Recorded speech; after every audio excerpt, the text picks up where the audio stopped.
ये जो AMA chapter है इसको एएमए बोलते हैं। एएमए का पहला चैप्टर है एवरेज, ठीक है। इसका जो पहला चैप्टर है वो उसका नाम है एवरेज, और उसके बाद दो जो चैप्टर उसका नाम है मिक्सचर्स और एलिगेशन।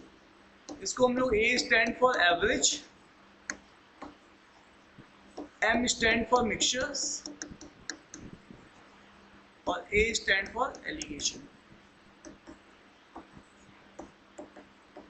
ये मतलब ये ऑल टुगेदर एक चैप्टर है और ये भी एक चैप्टर है, और ये दोनों एक दूसरे से लिंक है, इसीलिए एक साथ पढ़ाए जाते हैं। इस पूरे चैप्टर से आपके पास 2 क्वेश्चन आते हैं out of 22 in CAT exam हर साल। 3 हो सकते हैं, इन 2 नहीं हो सकते, मतलब सॉरी 3 हो सकते हैं, 1 नहीं हो सकता, ठीक है। 2 तो हर साल ऑन एन एवरेज में लिख के ही चल रहा, ठीक है।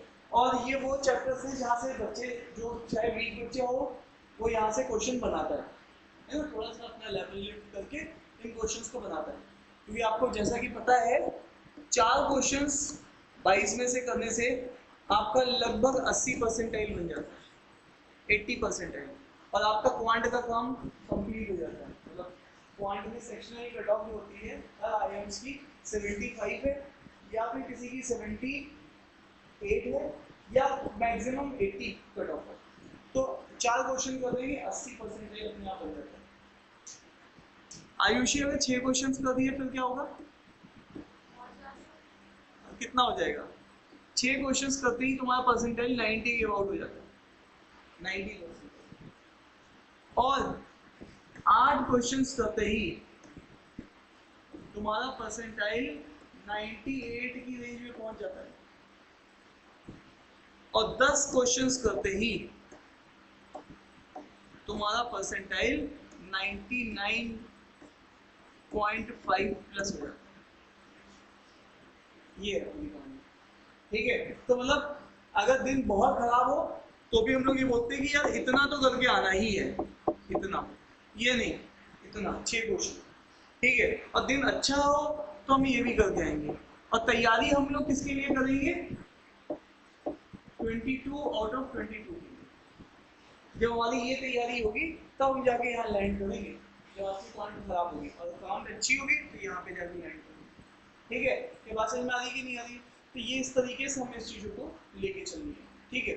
अच्छा सर, इतना है तो पेपर टफ है क्या? पेपर टफ होता तो बहुत सारे लोग 22 में से 22 क्वेश्चन बना के आते हैं। इस बार आप देखना हमारा जब रिजल्ट आएगा तो एक बच्चे 18-19 क्वेश्चन सही होंगे, ठीक है, क्योंकि उससे सारे एक कैटेगरी में लगभग उतने क्वेश्चन जा रहे हैं। तो मतलब कहने का मतलब है बच्चे बनाने वाले उतने भी बना रहे हैं, लेकिन हमारा काम इस रेंज में रह के भी चल जाएगा, क्योंकि आप बीकॉम बीबीए इंजीनियरिंग बैकग्राउंड का कोई यहाँ पे है नहीं। तो आप अगर 6 से लेकर 8 क्वेश्चन भी बना देंगे तो भी आपका काम होगा, मतलब आप आईएम में पहुंचोगे, ओवरऑल परसेंटाइल भी बढ़िया होगा, ठीक है। तो मैं तो आइडियली बोलता हूँ कि आप ये टारगेट लेके चलो क्वांट में, यहाँ से लेके यहाँ वाला, इतना आप कर सकते हो, ठीक है। 8 क्वेश्चन बना सकते हो, तो 8 क्वेश्चन में से 2 क्वेश्चन यही दे देगा, ये वाला चैप्टर, ठीक है। एवरेज मिक्सचर्स एलिगेशन क्लियर है? तो 2 क्वेश्चन से 3 क्वेश्चन ये चैप्टर दे देता है, ठीक है। एक रेशियो दे देता है, एक परसेंटेज दे देता है, एक प्रॉफिट लॉस दे देता है, एक एसआईसी दे देता है, ठीक है, एक टाइम एंड वर्क दे देता है और एक टाइम एंड डिस्टेंस दे देता है। तो 9-10 क्वेश्चन तो ऑटोमेटिक दे दिया। लेकिन होता यह एग्जाम में केवल अगर हम मैथमेटिक्स पढ़ के चले जाएंगे तो कई बार क्या होता है वो क्वेश्चन किसी टॉपिक से टफ डाल देता है। जैसे कि कैट 22 में प्रॉफिट एंड लॉस एक ऐसा टॉपिक है जिसका क्वेश्चन बनता ही बनता है। 22 कैट में प्रॉफिट एंड लॉस से क्वेश्चन इतना बड़ा नहीं है, आधे पेज पढ़ते हो तो उसका इंटरप्रेट करो, आगे आ जाइए, ये हटा लीजिए। प्रियांशी नहीं आई है ना, प्रियांशी इनका नाम जैसा ही है ना, आपका नाम क्या है?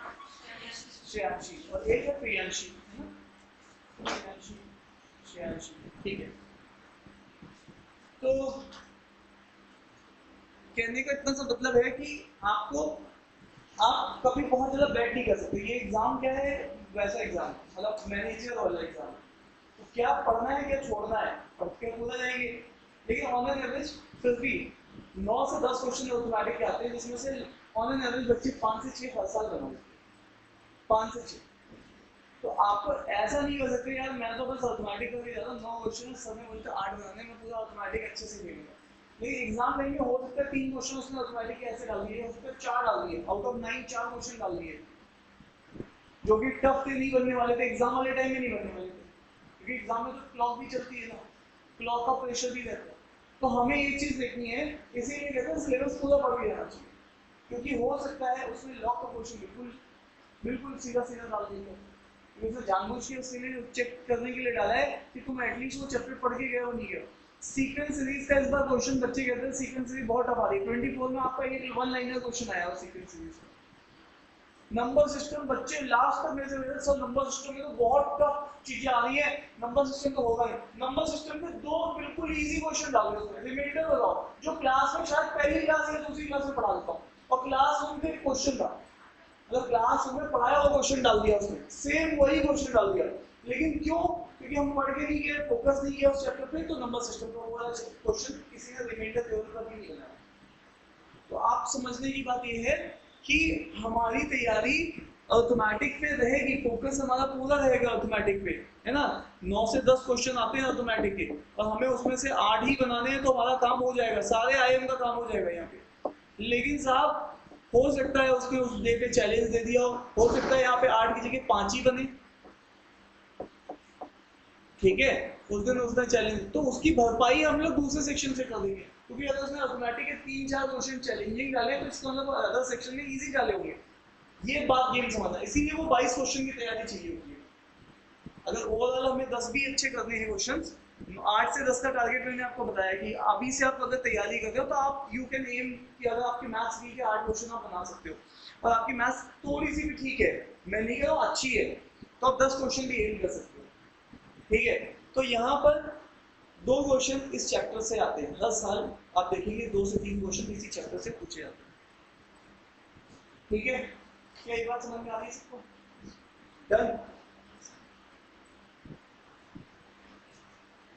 चलिए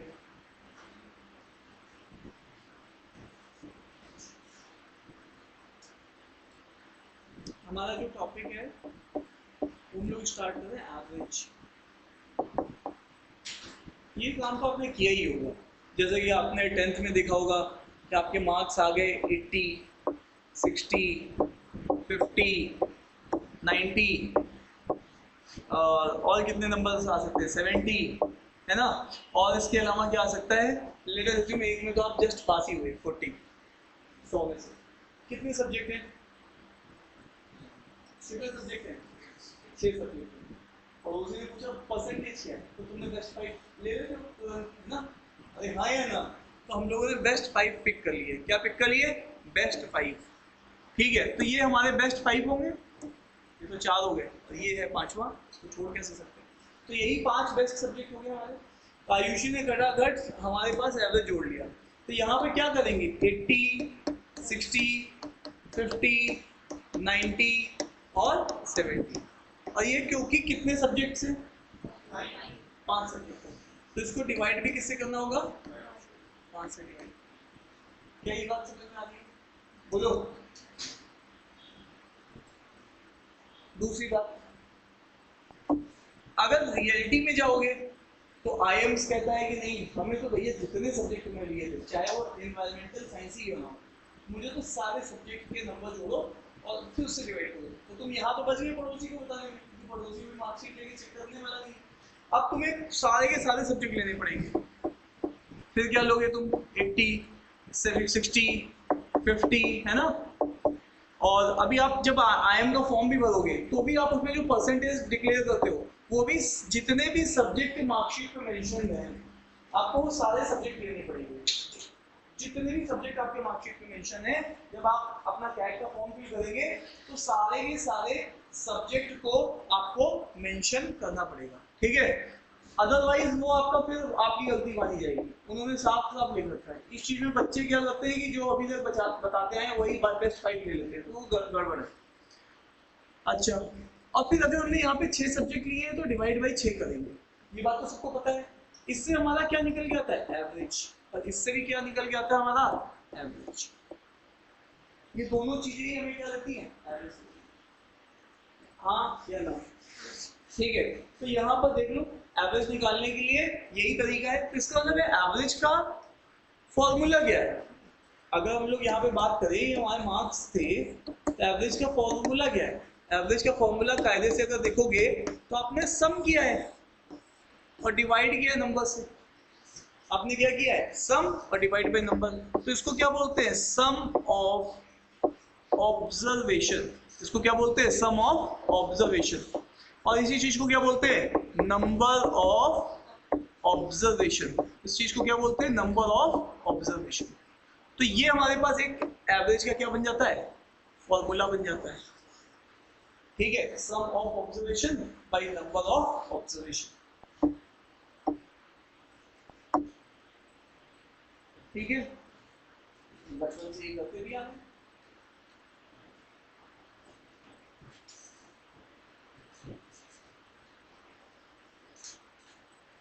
आइए आगे आ जाइए, देवांश आगे आ जाओ। नहीं एक आगे आ जाओ, साथ में चल रहे हैं साथ में।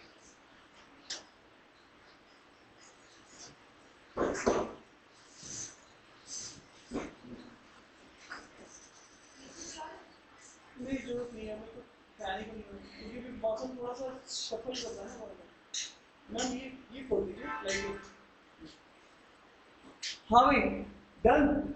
तो इसको नोट कर लो देवांश, ये तुम्हारे 10th के मार्क्स हैं, हम मान लेते ही है। तो तुम्हारे पास पड़ोसी को बताने के लिए अगर तुम 5 सब्जेक्ट लेते तो 5 से डिवाइड करते सम में, और अगर तुम्हें सारे परसेंटेज के मार्क्स जोड़ने पड़ गए तो 6 से डिवाइड। तो इनका सम करना कितना बेटर है, 450। ये वाला कितना बेटर है, 450 डिवाइडेड बाई 5। तो 90% नहीं गलत, 6 उसको जोड़ा होगा। देखो अब आओ तुम्हें यही चीज सिखानी है। यहाँ पे देखो ध्यान से, हेलो इधर देखो, ये तो बहुत इजी है, 0 0 0 0 जितने भी यूनिट प्लेस है सबको जोड़ लो, कितना हो गया 0। तो 0 लिख दो यहाँ पे। अब ये जितने भी 10 प्लेसेस हैं इनको जोड़ो, 7 7 9 16, अरे कितना हो गया 16 16 और 5 बोलो जल्दी से, 21 और 7 27 और 8 27 और 8। अब देखो तुम्हारे मन में ऐसे चलना चाहिए, 27 प्लस 8 को तुम्हें ऐसे देखना चाहिए, 27 प्लस 3 प्लस 5। तो ये हो गया 30 और ये 5 35। ऐसे करके तुम ब्रेक कर सकते हो मेंटली। तो ये कितना हो जाएगा 35। तो इसको 5 से डिवाइड करो, तो ये कितना आ गया 70%। ठीक है 70। तो ये तुम्हारी 70% बन गई यहाँ पे। और अब जब तुम इसको सम करोगे, क्योंकि तुम जानते हो तुमने यहां तक तो सम करके बैठे हो, तो ये कितना था 350 और प्लस 40 इसमें और ऐड कर रहे हो, तो ये हो जाएगा 390। और 390 यहाँ पे 6 है, तो सबसे पहले 3 से कैंसिल करो, कितने टाइम 2 टाइम, और 3 से ये कितना टाइम जाएगा 130, यही हो जाएगा। अरे बोलो, और फिर इसको कैंसिल करोगे तो कितना आएगा 65%। तो अगर तुम एक्चुअल ग्रेड में पढ़ोगे तो सारे सब्जेक्ट को तुम्हें लेना पड़ेगा। तो सारे सब्जेक्ट ले लो तो तुम्हारी परसेंटेज देखो या तो बढ़ भी सकती है या तो घट भी सकती है ना। बेस्ट 5 में तो हमने बेस्ट वाले ले लिए थे। अरे ये से याद हो कि यहाँ पर ये ठीक है। दिल्ली में पहले ऐसा होता था कि सारे जो डीयू करते थे वो अपने बेस्ट 5 सब्जेक्ट मांगते थे, है ना। लेकिन आईएम्स के लिए ये रूल नहीं चलेगा, आपको सारे के सारे सब्जेक्ट को लिखना पड़ेगा। ठीक है, चले आगे। तो आपने एक ही फॉर्मूला देखा अभी, कौन सा formula, some divided by number. Done है क्या। अब इसी फॉर्मूले की थोड़ी और प्रैक्टिस करने के लिए आगे जा रहे हैं। डन, ठीक है। तो ये है आपके पास फॉर्मूला। अच्छा सर इससे और भी क्या कर सकते हैं, कुछ और भी कर सकते हैं। हाँ देखो तुम्हारे पास एवरेज कितना था 70, तुमने अभी इधर सॉल्व किया ना, ये तो तुमने अभी एनालिसिस कर लिया। अब सेकेंड पार्ट भी देखो, अगर मैं आपको यहीं पे इसका सेकेंड एस्पेक्ट दे दूं कि मैं बता दूं कि यार मेरे तो 5 सब्जेक्ट का सम 70 है और नंबर ऑफ सब्जेक्ट 5 है, तो क्या तुम सम बता सकते हो। तो तुम देखते हो सम क्या है, अगर तुम सम को लिखोगे तो एवरेज के साथ ये नंबर क्या हो रहा है, मल्टीप्लाई। तो तुम सीधे सम को करोगे एवरेज इंटू नंबर, तो एवरेज था 70 और 5 से मल्टीप्लाई, तो ये कितना हो जाएगा 350। ठीक है, ये वाली बात है। डन है क्या? अब और अगर यहाँ पे तुम्हें अगर पूछा जाता तो यहाँ पे भी तुम्हारे पास अगर वो ये बता देता कि नहीं यार तुम्हारा एवरेज तो 65 है और ये तुम्हारे पास 6 सब्जेक्ट के का है, तो तुम्हारे पास सम कितना बैठेगा, सारे सब्जेक्ट का नंबर जोड़ के कितना बैठेगा, सम का मतलब सारे सब्जेक्ट का टोटल कितना बैठेगा। जैसे कैट में भी तुम्हारे पास 3 सब्जेक्ट आते हैं, क्यूमुलेटिव स्कोर बनता है, वीआरसी, वीआईएलआर और क्वांट, तीनों का स्कोर जुड़ता है, तो वहां पे ये नंबर ऑफ सब्जेक्ट 3 होंगे, तो यहाँ पे जोड़िएगा सम क्या हो जाएगा, एवरेज इंटू नंबर, तो 65 इंटू 6, तो यहाँ पे जोड़िएगा तो ये कितना आएगा 390, क्योंकि आपको पहले से पता है। बोलो डन है क्या?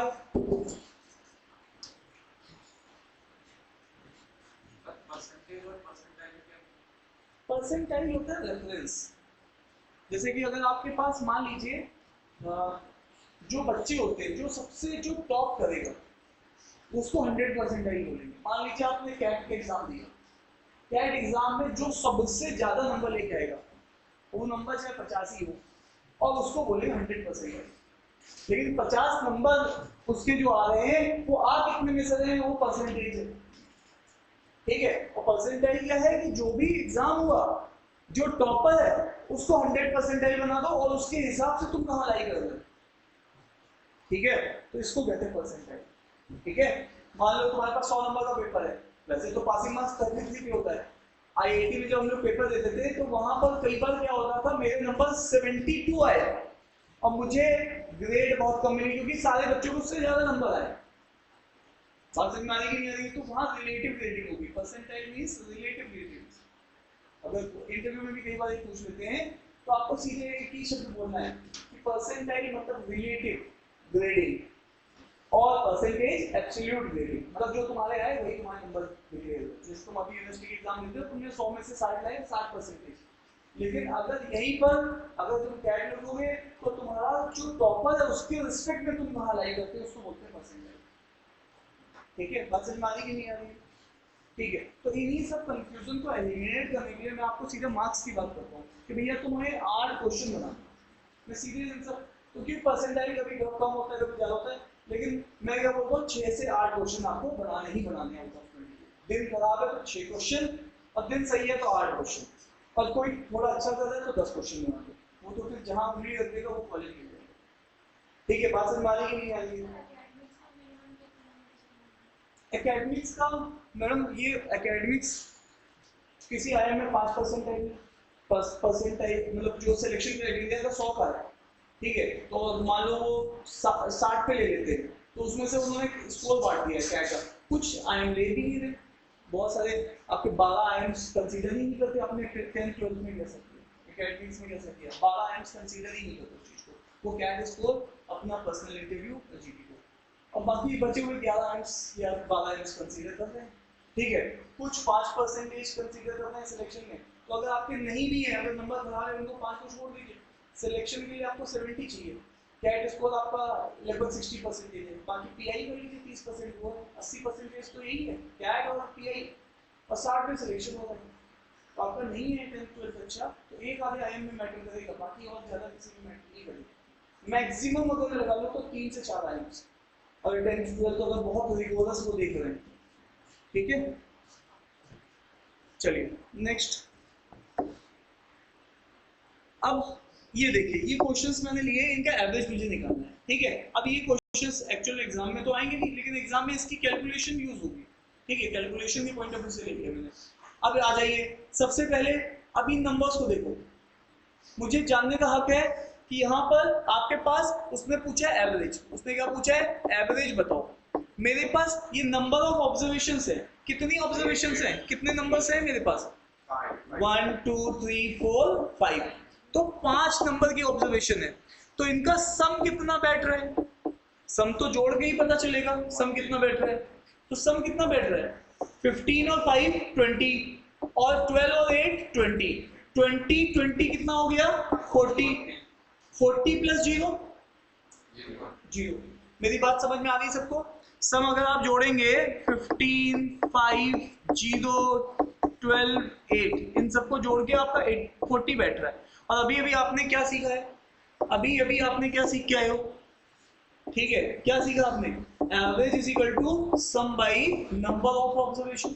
सम आपने जोड़ा 40 है और लोग 5 है, तो आपका एवरेज कितना बैठेगा? 8 बैठेगा। क्लियर है? तो अगेन अगर इसका एवरेज देखेंगे तो 8 है। ठीक है, डन डन। तो बात समझ में आ रही है? अब बी पार्ट में आ जाते हैं। किसमें आ जाते हैं? बी पार्ट में। क्लियर है? अब देखो, तुम्हें मेरे साथ जोड़ना है, तुम्हें मेरे साथ जोड़ना है। अब ये नंबर्स बड़े हैं, ठीक है, इनको कैसे जोड़ेंगे ये देख लेते हैं।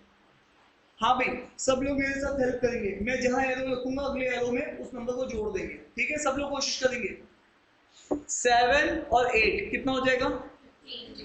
है ना, 7 7 14 प्लस 8 15, 15 और 7। अब देखो 15 प्लस 7, 7 को ऐसे मत सोचो, 7 को 5 प्लस 2 सोचो। तो 15 प्लस 5 20 प्लस 2 22, ऐसे सोचो। या फिर अगर आपको जैसे भी सोचना है, आपको जैसे यहां तक कहां पहुंचे थे? 15 तक। 15 प्लस 7 सबको बोलना है।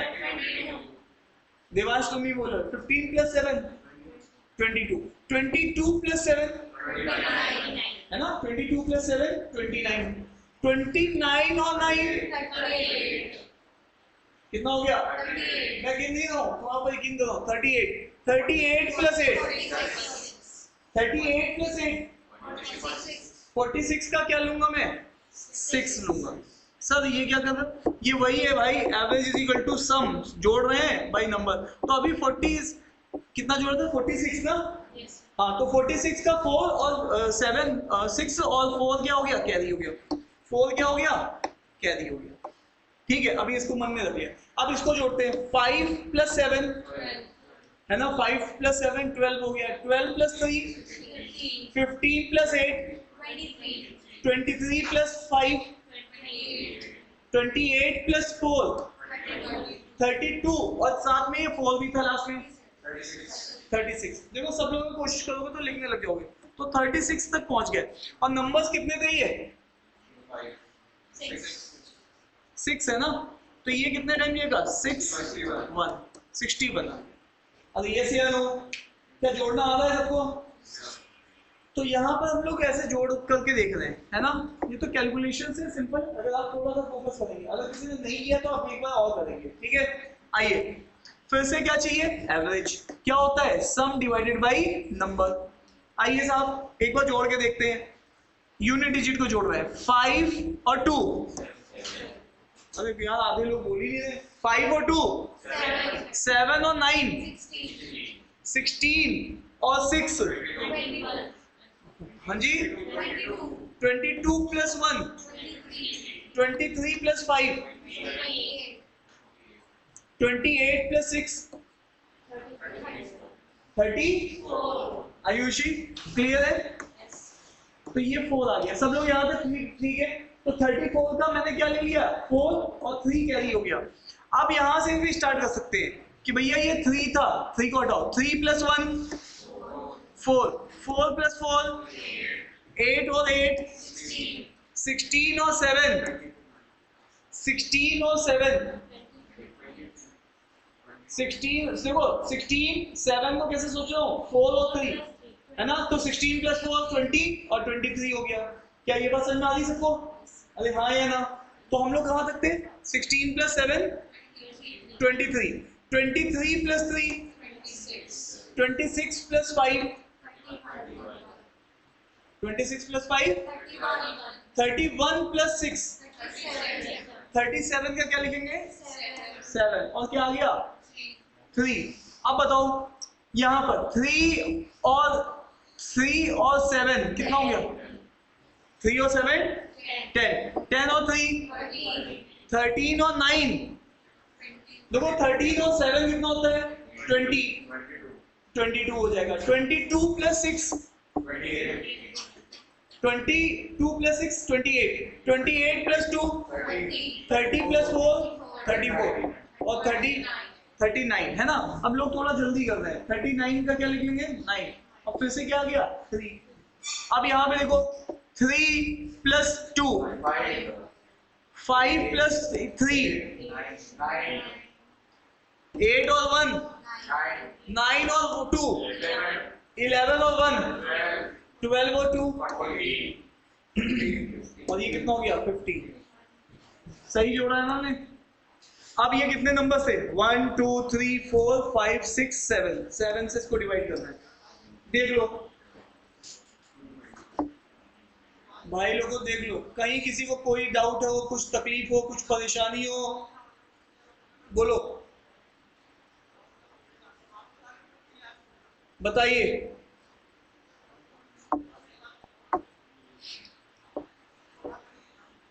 यहां तक ठीक है।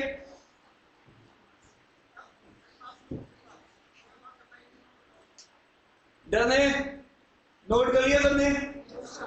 तो अभी अब आगे से अगर हम लोग देखेंगे तो यहां से आपकी यहां तक की बात कंप्लीट हो गई है।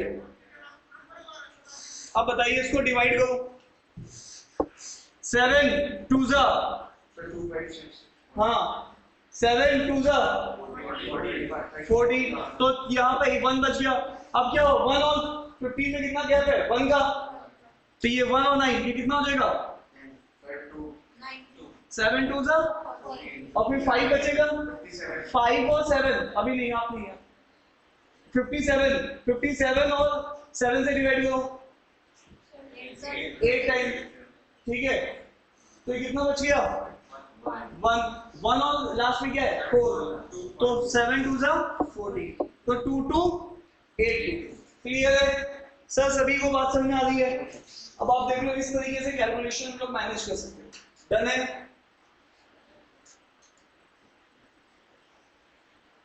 डन। चलिए अभी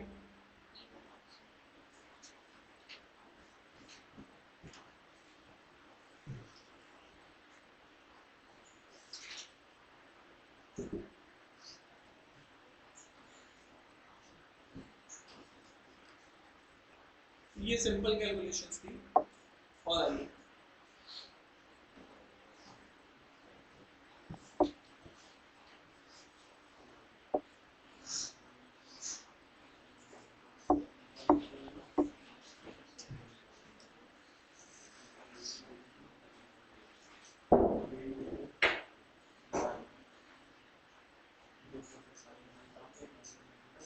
प्लीज बातचीत नहीं करिए, बातचीत नहीं करिए, बातचीत नहीं करिए।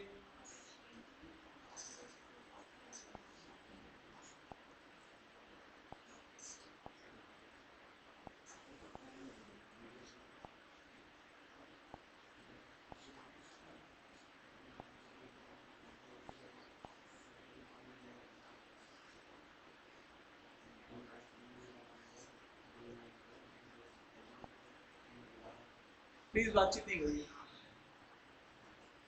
पहला क्वेश्चन है, कुछ क्वेश्चन मैं अपनी तरफ से आपको लिखवा रहा हूँ जो कि ऑमेट एग्जाम में पूछे जा चुके हैं। ऑमेट मतलब स्नैप, सीमैट, एनमैट, इन सब एग्जाम में सीयूटी इनमें पूछे गए। वो थोड़े से रिलेटिवली इजियर क्वेश्चंस होते हैं, तो आप उनको क्वेश्चन को फटाफट बताइए।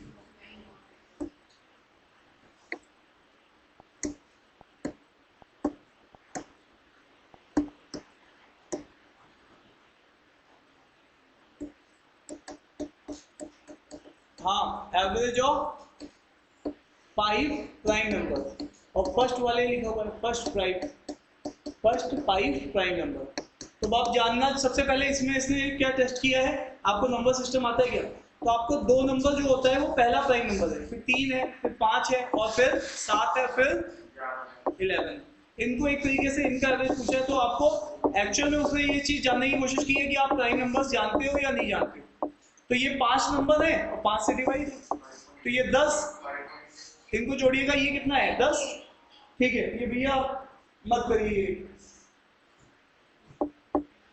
ये 10 हो गया, और ये हो गया आपके पास 20 21 और उसके बाद 7 18 28 हो जाएगा। जल्दी बोलो, अरे इसको तो जोड़ सकते हैं फटाफट, छोटे 28 डिवाइड बाई 5,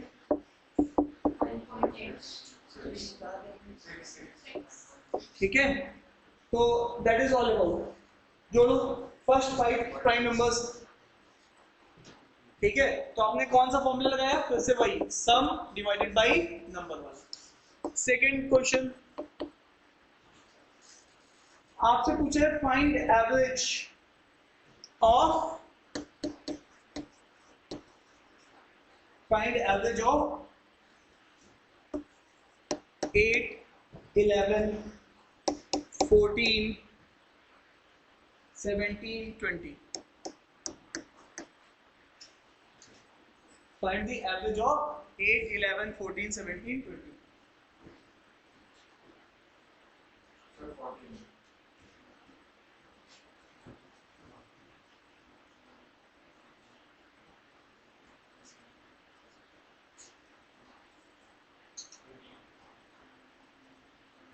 जोड़ लिया, डन।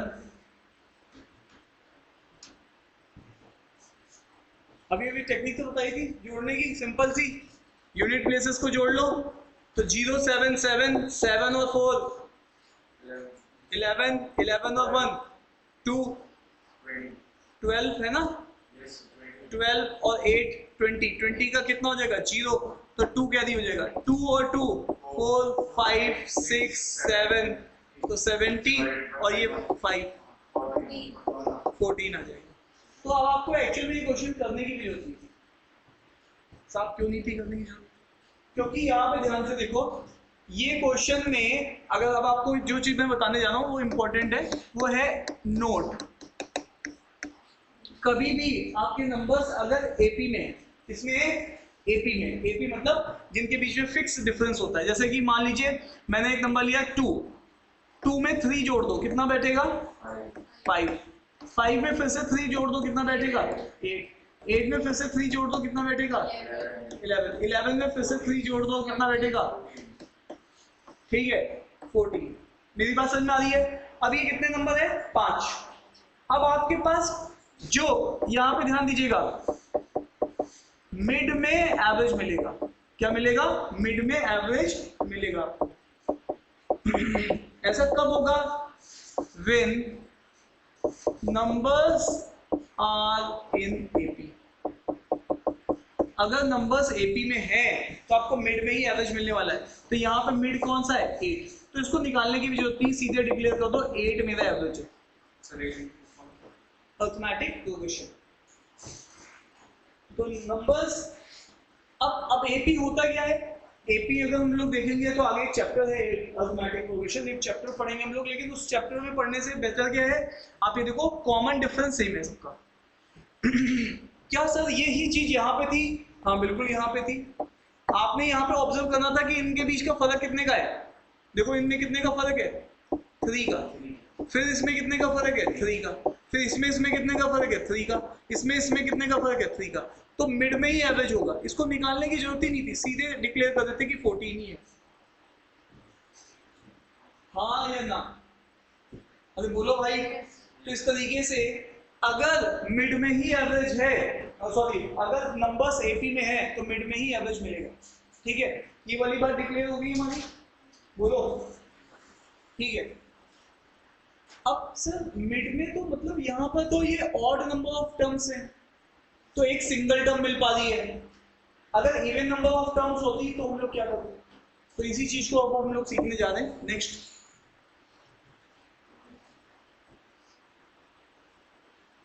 इधर देखिएगा,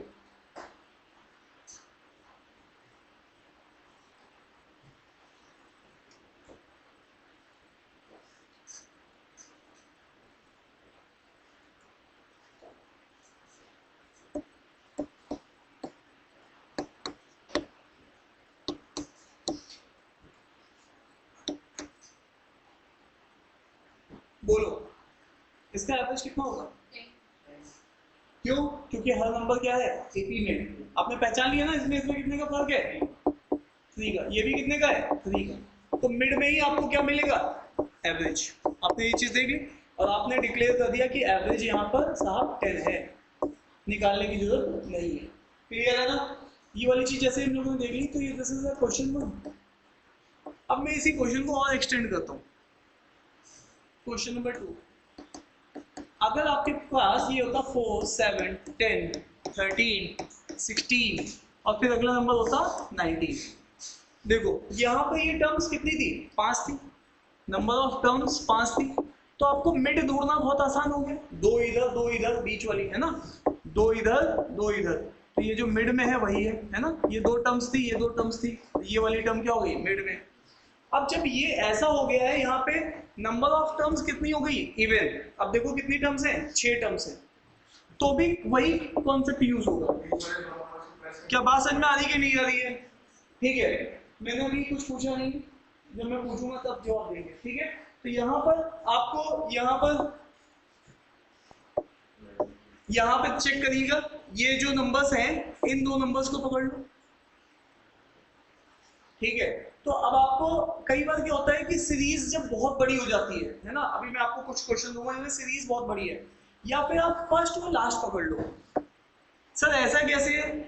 देखो ध्यान से सुनना, आपने ये जब ये 10 लिखा था, अगर मैं फर्स्ट और लास्ट ले लेता तो ये कितना होता? 14 + 16, और क्योंकि 2 लिए तो डिवाइड बाई 2 करता तब भी तो 10 आता। या फिर मैं सेकेंड और सेकेंड लास्ट पकड़ता, सेकेंड क्या था? 7 और सेकेंड लास्ट क्या था? 13, इसको भी डिवाइड बाई 2 करता तब भी तो 10 आता। तो आप चाहे मिड में ढूंढो, अगर ऑड नंबर ऑफ टर्म्स है तो मिड में मिडल टर्म मिलेगी, तो कोई टेंशन नहीं है। लेकिन जब आपके सीक्वेंसेस बड़े होते हैं तो आप हमेशा क्या यूज करो? एवरेज निकालना है। और ये सब कॉन्सेप्ट कब यूज हो रहे हैं? जब नंबर्स किस में है? एपी में। ये सब बातें तब हो रही है जब नंबर्स एपी में है, ऐसे नहीं कि कहीं पे भी लगा देंगे। तो इसका मतलब है एवरेज में हम लोग क्या देखते हैं? फर्स्ट लास्ट डिवाइडेड बाई 2, या सेकेंड लास्ट डिवाइडेड बाई 2, या फिर मिड टर्म को ले लेते हैं। तो सर अगर यहाँ पर हमारे पास नंबर ऑफ टर्म्स इवन थी, ये टर्म 6 नंबर क्या निकाला है? इवन। इससे पहले नंबर ऑफ टर्म्स क्या थी? ऑड। ये टर्म्स क्या थी? ऑड। तो यहाँ पर अगर हम लोग देखेंगे तो यहाँ पे क्या मिलेगा? 4 + 19 डिवाइडेड बाई 2, या फिर हम लोग ये भी ले सकते थे 7 + 16 डिवाइडेड बाई 2। अब यहाँ पर दिक्कत ये थी कि यहाँ पे मिड में कोई टर्म नहीं थी, तो मिड में ही एवरेज मिलेगा, ये बात तय है। तो ये 2 टर्म्स के मिड में एवरेज मिलेगा, तो इन 2 टर्म को जोड़ते और उसको डिवाइड बाई 2 कर देते, क्योंकि इनके मिड में एवरेज मिलेगा। 10, 10 और 13 को जोड़ के डिवाइड बाई 2 करेंगे, तो ये आपके पास क्या मिल जाएगा? एवरेज। तो ये हो जाएगा 23 डिवाइडेड बाई 2, तो ये कितना है? 11 पॉइंट।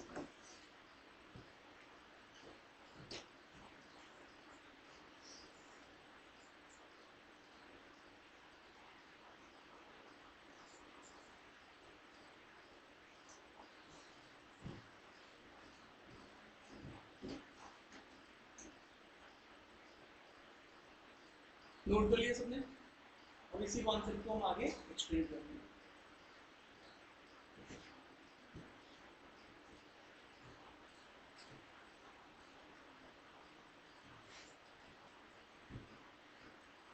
तो तुम्हें मैंने अभी एवरेज निकालना सिखाया, अब एवरेज के बाद मैंने एपी का कॉन्सेप्ट तुम्हें सिखाया। अभी एपी है तो मिड में एवरेज मिलेगा, या मिडल टर्म ही आपकी एवरेज होगी। डन? चलिए, अब आपके पास एक क्वेश्चन ये आया है दिमाग में कि पहचानेंगे कब कि यहाँ पर आपके पास एपी है ना? ये कब पहचानेंगे कि तुम्हारे पास एपी है? अगर इस चीज को देखेंगे तो हाउ टू आइडेंटिफाई एपी।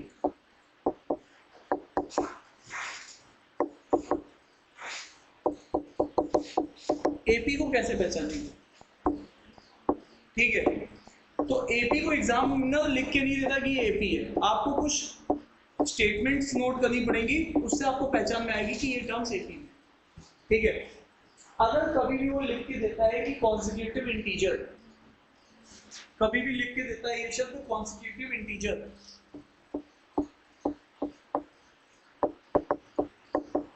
वो हमेशा एपी होगा। अब मान लो तुम्हारे सामने एग्जांपल में दे रहा हूँ 101, 102, 103, ये सब क्या है? इंटीजर्स है। 104, 105, ये सब कॉन्सेक्यूटिव है। ठीक है, तो तुम्हें एक बात समझनी पड़ेगी कि ये कॉन्सेक्यूटिव इंटीजर्स हैं और ऑड नंबर्स हैं, है ना। तो यहाँ पे फर्क कितने कितने का है? एक एक का फर्क है। कितने कितने का फर्क है? एक एक का। अब इसमें एक एक का फर्क है, एक एक का फर्क है। तो यहाँ पर तुम इसीलिए क्या बोलोगे? इस वाले टर्म को क्या बोलोगे? तुम अपना एवरेज बोलोगे। ठीक है, तो ये कॉन्सेक्यूटिव इंटीजर है। इसी तरीके से अगर तुम्हें कभी वो बोलता है कॉन्सेक्यूटिव इवन नंबर, तुम्हें अगर वो बोलता है कॉन्सेक्यूटिव इवन नंबर, ठीक है, तो कॉन्सेक्यूटिव इवन नंबर बोलता है तो अब यहाँ पे क्या लोगे? जैसे 22, अगला नंबर 24, उससे अगला नंबर 26, उससे अगला नंबर 28, उससे अगला नंबर 30, है ना। ये सब क्या है? कॉन्सेक्यूटिव इवन नंबर्स है ना, एक के बाद एक के बाद एक। जब आप कॉन्सेक्यूटिव इवन नंबर होते हैं इसमें दो दो का फर्क होगा, लगातार जो भी इवन नंबर्स लिखे जाएंगे उसमें दो दो का, तो ये फिर से एपी बना रहा है, डिफरेंस आर सेम। तो यहाँ पे अगर एवरेज पूछा जाएगा तो 26 हो जाएगा। सर 32 होता तो फिर से वही कॉन्सेप्ट लगता, फर्स्ट और लास्ट टर्म डिवाइडेड बाय 2, है ना। ऑड नंबर्स है तो वो वाला कॉन्सेप्ट यूज कर लीजिए।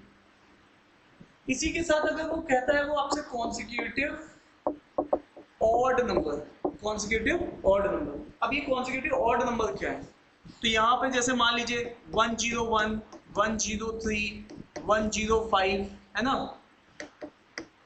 107, 109, अगर ये हमारे पास नंबर्स है, अब देख लो ध्यान से, तो ऑब्वियसली ये फिर से इनमें कितने कितने का फर्क है? दो दो का फर्क है, लेकिन ये कैसे नंबर्स है? ऑड नंबर्स है, तो इनको क्या बोलेंगे हम लोग यहाँ पर? तो अब यहाँ पर ये जो नंबर है, ध्यान से देखो, ये नंबर मेरा एवरेज है, मेरे पास ये जो मेरा नंबर है यही मेरा एवरेज कहलाता है। तो यहाँ पर consecutive integer, consecutive even number, consecutive odd numbers, ये जो वर्ड है ना कॉन्सेक्यूटिव, इन सबको हम लोग एक बात करेंगे, ठीक है। तो ये हमने पहचानना सीख लिया, ये हमने क्या सीख लिया? पहचानना सीख लिया। और आइए, कभी आपको अगर ऐसा बोलते हैं फर्स्ट 4, या ऐसे देख लीजिए फर्स्ट 5 मल्टीपल ऑफ 6, ऐसा कुछ बोल दिया, फर्स्ट 5 मल्टीपल ऑफ 6, तो यहाँ पे क्या होगा? पहला नंबर 6 होगा, अगला, उससे अगला, हमें एक तरीके से टेबल पढ़नी है 24 और 30। अब आप यहाँ पे देख सकते हो, यहाँ पर ये चीज देख सकते हो आप, यहाँ पे क्या चल रहा है? यहाँ पर अगर आप यहाँ पर देखेंगे तो यहाँ पर आपके पास 5 6 की टेबल 5 बार लिख दी है, तो यहाँ पे फिर से मिडिल नंबर है। अब देखो यहाँ पे भी फर्क कितने कितने का है? 6 6 का है, तो ये भी एक क्या है? एपी है। अगर ये एक एपी है तो मिडिल में ही क्या है? एवरेज है। तो हमें देखो ध्यान से ये पहचानना है। अगर यही पे मैं आपको ये बोल दूं फर्स्ट 6 मल्टीपल ऑफ 4, तो 4 की टेबल पढ़ लो, 6 4 8 12, है ना, 16 20 24। तो अब यहाँ पे देखो 6 मैंने लिख दिए मल्टीपल। अब जब 6 है तो तुम क्या करोगे? फर्स्ट और लास्ट, सर उसमें भी लगा सकते हैं, हाँ लगा लो, 6 + 30, 36 डिवाइड बाई 5, तो भी आपका कितना? नहीं, ये कितना था हमारे पास? कुछ गड़बड़ कर दिया हमने।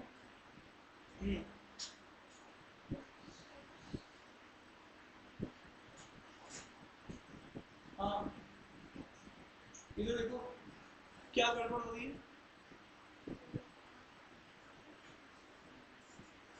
डिवाइड बाई 2 करना है, 6 नहीं करना। अरे 18 में अगर हम लोग ये फर्स्ट और लास्ट करेंगे तो क्या आएगा? 6 + 30, first plus last divided by 2, तो कितना आता है? 36/2, 18 ही तो आता है। या फिर second plus second last divided by 2, तो भी कितना आएगा? 18 ही आएगा। सेकेंड और सेकेंड लास्ट, है ना, 12 और 24 जोड़िए 36 आएगा, तो फिर से 18 आएगा। तो ये है हमारे पास।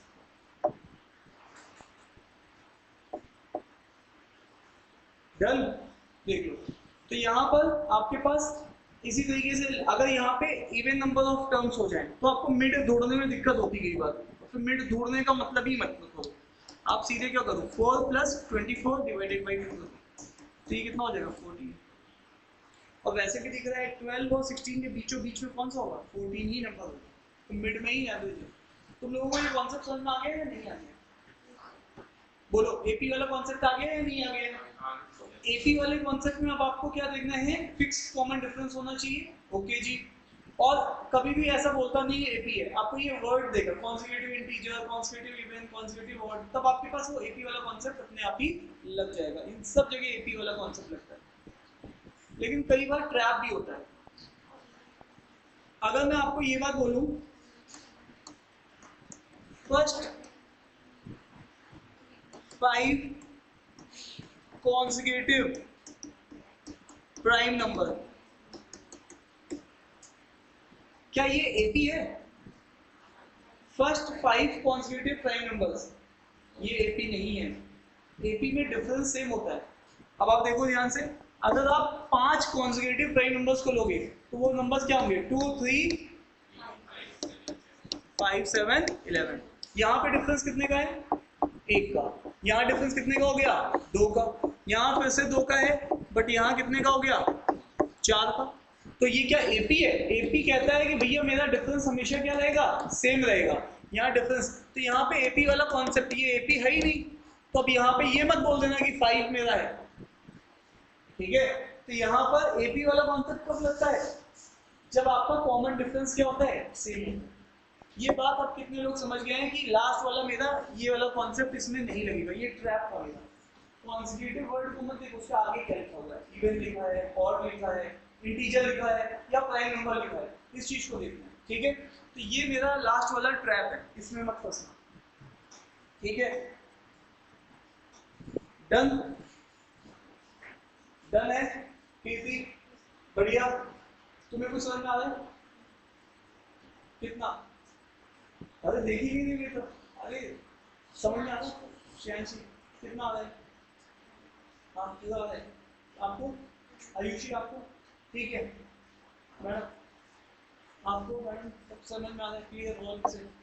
चलिए, तो ये एपी नहीं है। चलो अब एक क्वेश्चन मैं आपको देता हूँ, उस क्वेश्चन को आपको ट्राई करना। लिखिएगा find the sum of, find the sum of, find the sum of first 12 multiple of 4, find the sum of first 12 multiple of 4।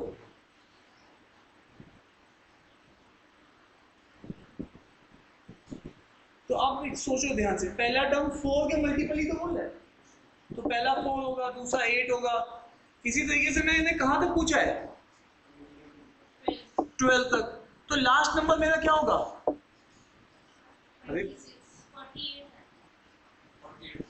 4 की टेबलिंग तो पढ़नी है, 12 बार पढ़नी है, 10 बार पढ़ेंगे तो 40 आएगा, 44 आएगा, है ना? अब यहाँ पे देखो, आपको मैंने तुम्हें क्या बताया, अब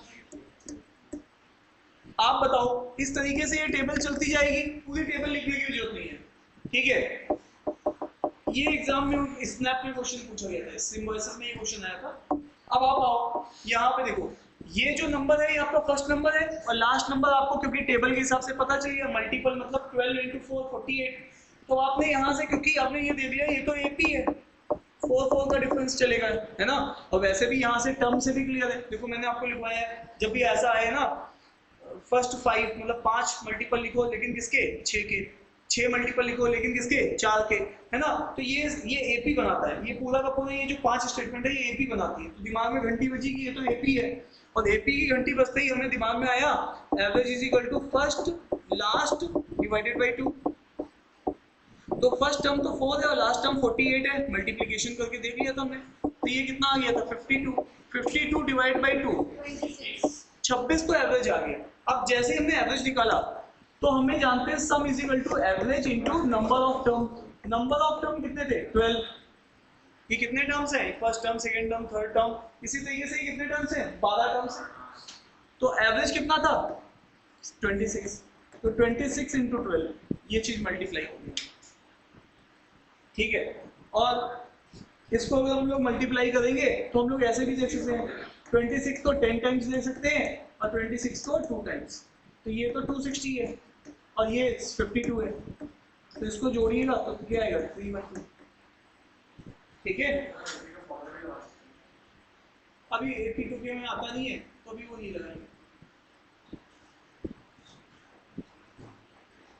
ठीक है, डन, देख लीजिए भाई लोग। तो आई होप कि ये बात सभी को समझ में आ रही है। डन है पक्का? सौहार्द यस सर, कुछ समझ में आ रहा है नहीं आ रहा है? आ रहा है तो ठीक क्यों आ रही है? ठीक है, डन। चलिए आइए साहब, जब आपने ये वाला क्वेश्चन कर ही लिया है तो आगे मूव करते हैं।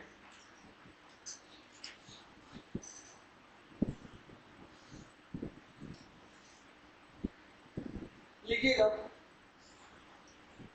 Find the average of prime number from 30 to 50। ये भी क्वेश्चन सिम्बोसिस के इंटरेस्ट में पूछा जा चुका है।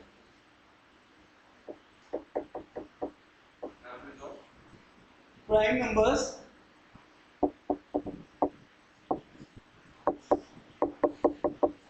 फ्रॉम 30 to 50, इसका मतलब वो तुम्हें टेस्ट का करना चाह रहा है कि तुम्हें क्या प्राइम नंबर आते हैं, 30 से लेके 50 तक के प्राइम नंबर्स आते हैं। क्या तुम लोग जानते हो कि 1 से लेके 100 तक कितने प्राइम नंबर्स होते हैं?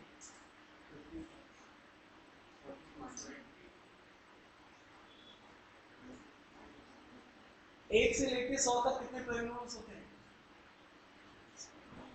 कितने होते हैं? 1 से लेके 100 तक आपके 25 प्राइम नंबर्स हैं, जिसमें से 1 से लेके 50 तक आपके 15 हैं और 51 से लेके 100 तक 10 हैं।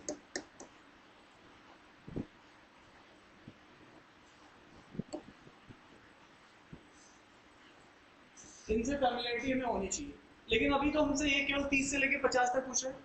तो अब आप यहाँ पे बताओ, 31 एक ऐसा नंबर है जो किसी से भी डिवाइड नहीं होता है, प्राइम नंबर मतलब ये किसी, है ना? 31 है, 32 नहीं होगा, 33 नहीं होगा, 34, 35 नहीं होगा, 36 नहीं होगा, 37 नंबर है, फिर 38 नहीं होगा, 39 नहीं होगा। तो ये तो मेंटली फटाफट सोच सकते हैं कि किस क्या 2 से जाएगा, 38 2 से भी जाएगा तो हटाओ उसको, 39 3 से जा रहा है हटाओ उसको, 40 तो 0 10 से जा रहा है हटाओ, 41 आ जाएगा अगला, फिर 43 आ जाएगा और फिर 47। इस तरीके से आप नंबर सोच सकते थे। ठीक है, अब क्योंकि ये प्राइम नंबर की सीरीज है तो ये एक ही नहीं है, मिडिल नंबर मत बोल देना, तो तुम्हें इनको सबको क्या करना पड़ेगा, जोड़ना पड़ेगा। Average comes out to be sum divided by number, इन सबको जोड़ो जरा, कितना आएगा? और इसको डिवाइड करना है कितने से? 5 से। क्या बात समझ में आ रही है? तो यहाँ पर ये 200 है और ये एक कम है, तो ये चीज अगर आप सॉल्व करेंगे तो ये 40 आएगा एग्जैक्टली। और 1/5 कितना होता है? 0.4 होता है, 0.2। ठीक है, बस तो इसमें से ये घटा दो, समझ पा रहे हो? बजाय इसका कटिंग मल्टीप्लिकेशन करो, इजियर वे में सॉल्व करना। कोई कह रहा नहीं साहब हम तो ऐसे ही सॉल्व करेंगे, तो कर लो, हम तो इसको थोड़ा ऐसे कर लेंगे। तो अब यहाँ पे आपको दिख रहा है 39 तो है ही है और ये 1 है और उसमें से 0.2 घट रहा है, तो ये कितना बचेगा? ये 39 है और ये 0.8 है, तो 39.8। समझो, ये मेंटली करनी है, ये कैलकुलेशन जो भी मैं लिख रहा हूँ उसको आप पैसे मेंटली सोच सकते हैं। डन है सवाल? तो आई होप कि ये बात सबको समझ में आ गई होगी। बट ये क्वेश्चन देखो, सिम्बोसिस एग्जाम जो है ना, कैट के बाद होता है 1-1.5 महीने के बाद, लेकिन उस एग्जाम में मेन क्या होता है, 60 क्वेश्चन होते हैं, 60 मिनट होते हैं और 40 नंबर की कट ऑफ जाती है ना, पुणे तुम्हें चाहिए टॉप कॉलेज का, तो 40 प्लस क्वेश्चन करने होते हैं, है ना? 40 प्लस क्वेश्चन करने होते हैं। तो इंग्लिश के होते हैं 15 क्वेश्चन, वो तो आते हैं, कोई आसी होता है, वर्ड मीनिंग्स होते हैं या फिर सिनोनिम एंटोनिम्स होते हैं, ऑड में मतलब जो करेक्ट करो वो कौन सा बैठेगा, वो तो केवल 30 सेकंड में। तो 15 क्वेश्चन तो आपका मुश्किल से मुझे लगता है आप एक क्वेश्चन में आने मेरा 30 सेकंड से ज्यादा लगता ही है। आता है तो आता, नहीं आता नहीं आता, वर्ड भी नहीं इसके सामने बंद हो रहा, वो तो तुमने पढ़े होते हैं तो फटाक से हो जाते हैं। बस में ग्रामेटिकली कौन सा सेंटेंस इनकरेक्ट है फटाफट। तो इंग्लिश वाला सेक्शन जल्दी होता है। 45 क्वेश्चंस के लिए तुम्हें ऑन एन एवरेज 50 मिनट का टाइम मिलेगा। कितना? 40 नहीं, 35 क्वेश्चन, 35 क्वेश्चन। तो 35 क्वेश्चन के लिए 50 मिनट का टाइम मिलेगा तुम्हें। इंग्लिश में 15 में से ऑन एन एवरेज सब लोग 10 क्वेश्चन तो बना ही देते हैं, तो 30 क्वेश्चन तुम्हें इधर खेलना है। तो मेरी बात समझ पा रहे हैं? मैं बोल ही रहा हूँ, बस नहीं समझ पा रहे। पेपर का स्ट्रक्चर स्नैप का मैं इसलिए बता रहा हूँ कि तुम्हारा देखो, अभी केसीएमटी का एक लड़का था, उसे कैट की तैयारी की, कैट नहीं निकला, लेकिन उसने सिम्बोसिस निकाल लिया। अभी वहाँ का भी बहुत अच्छा प्लेसमेंट है, 18-20 लाख रुपए ऐसे ही देते हैं प्लेसमेंट, और वहाँ 40-50 लाख तक का भी प्लेसमेंट रहता है। 18-20 तो मिलेगा ही मिलेगा, उसका गारंटी अगर तुम वहाँ पहुँचो। ठीक है, बात समझ में आ रही कि नहीं आ रही? अभी तो हमारे हाथ में कुछ भी नहीं है। तो अच्छा, कॉलेज का माहौल भी बहुत बढ़िया है, बहुत अच्छा माहौल है पुणे का, एक तो सराउंडिंग बहुत अच्छी है। अच्छा, स्नैप में आपके 3 सेक्शंस होते हैं, बीआरसी, एलआर, क्यूए। क्यूए के 20 क्वेश्चंस आते हैं, एलआर के 25 क्वेश्चंस आते हैं। कितने हो गए? और 15 क्वेश्चन होते हैं इसके इंग्लिश के, और 60 क्वेश्चंस होते हैं, और 40 प्लस क्वेश्चन पे तुम्हें अच्छा कॉलेज मिल जाता है। ये जनरल कैटेगरी की मैं बात करूँ, ठीक है? कोई कुछ नहीं, ना 10th ना 12th ना कुछ, बस ये 40 प्लस क्वेश्चंस करने होते हैं। तो मैं ये कह रहा था 40 में से 10 क्वेश्चन तुम यही बना लेते हो, है ना? 60 में से तो 10 क्वेश्चन तुम यहीं से बना लेते हो, तो तुम्हारे पास 30 क्वेश्चन तुम्हें यहाँ से मैनेज करते हो। एलआर तुम्हारी वही वाली आती है जो तुम अभी पढ़ रहे हो। कौन क्या पढ़ रहे हो? सीरीज, नंबर, लेटर्स, ये वाली एलआर आती है, जल्दी हो जाती है। ब्लड रिलेशन के ऊपर 4 क्वेश्चन आते हैं सीधे से। ब्लड रिलेशन है ना, ये बताओ। डायरेक्शन सेंस, उसके ऊपर 2 क्वेश्चन आते हैं, तो 6 क्वेश्चन तो इसी टॉपिक से, 2 टॉपिक से आते हैं, 6 क्वेश्चन। समझ पा रहे हो? तो तुम ये एग्जाम भी बहुत इजीली निकाल सकते हो, मैं ये चीज कहना चाहता हूँ।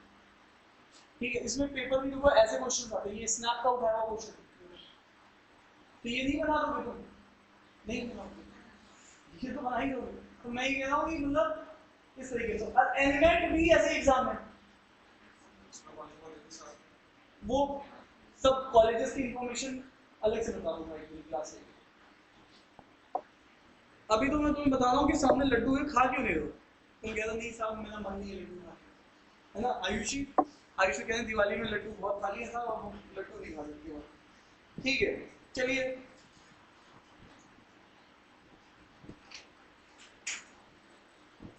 अगला क्वेश्चन इसी में और आया था, और सुनिए, फाइंड एवरेज। अब मैं देखो इस क्वेश्चन को एक्सेप्ट कर रहा हूँ, एक्सपेक्टेशन मेरी है कि 1 मिनट के अंदर बना के दो। प्राइम नंबर्स, ये भी सिंबॉलिसिस का क्वेश्चन है, 50 to 70। अब देखो तुम्हें कितनी जरूरत है कि 100 तक के प्राइम नंबर तुम्हें रटे होने चाहिए, 100 तक के तुम्हें प्राइम नंबर रटे होने चाहिए, 50 से लेके 70 तक। लिख नहीं पा रहा।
ये फोन में उधर हो गया। पहले तो आपको नंबर ढूंढने पड़ेंगे। अब अब देखो यह एक चैलेंज ये है कि नंबर नहीं मिलने सर आप, ठीक है, तो नंबर तुम्हें रटे होंगे, तुम ढूंढोगे नहीं एग्जाम में, 100 तक के प्राइम नंबर तुम्हें रटे होने चाहिए। नंबर सिस्टम में तुम सीखेंगे प्राइम नंबर्स की, नंबर्स लिख दूंगा मैं सारे, लेकिन तुम्हें पता भी होना चाहिए। बताओ 50 से लेके 70 तक कितने नंबर बनेंगे? पहला नंबर फिर 59, 53 के बाद अगला नंबर 57 है ना, है ना, 57 नहीं 59 और फिर अरे आयुषी बहुत बढ़िया, ठीक है, तो ये नंबर है, ठीक है, तो ये 4 नंबर्स हैं। अब बताओ तुम्हें एक्चुअल में ये नंबर ऐसा नहीं एग्जाम तारीख में तुम्हें तुम ढूंढोगे, इसका सम कितना बैठ रहा है और 4 से डिवाइड कर दो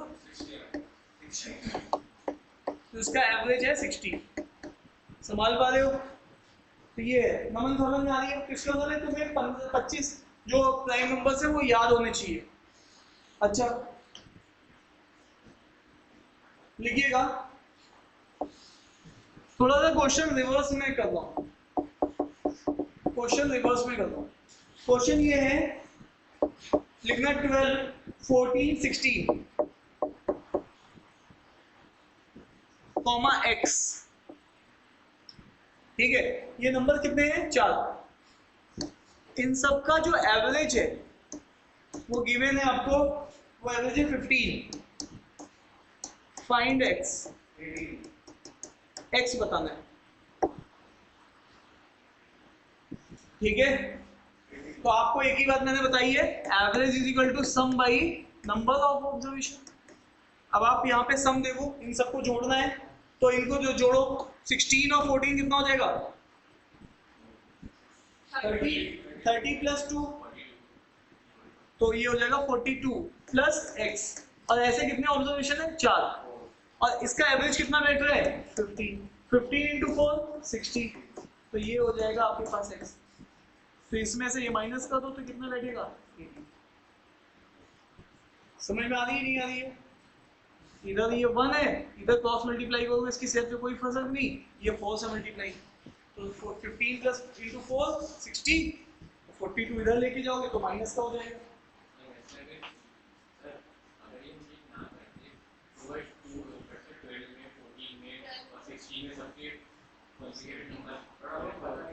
हाँ ये number it can be number 20 also, it can be 22 also. आप एपी अपनी तरफ से कैसे मानोगे?